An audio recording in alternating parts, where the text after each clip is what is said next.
माझ्या लाडक्या शेतकऱ्यांना, माझ्या शेतकरी बांधव भगिनींना एवढंच माझं विनंती आहे की तुम्ही धीर सोडू नका.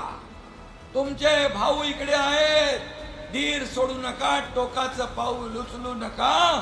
तुमचं जीवन जे उद्ध्वस्त झालेलं आहे त्याला उभारी देण्याचं काम शिवसेना केल्याशिवाय राहणार नाही आणि सरकार महायुतीचं केल्याशिवाय राहणार नाही.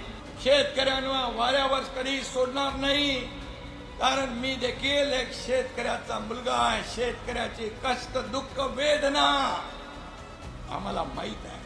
आज एवढंच आपल्याला सांगतो की आपल्या पूरग्रस्तांची, शेतकऱ्यांची दिवाळी काळी होऊ देणार नाही. मदत दिवाळीच्या पूर्वी त्यांना दिली जाईल, हा तुमच्या एकनाथ शिंदेचा शब्द आहे.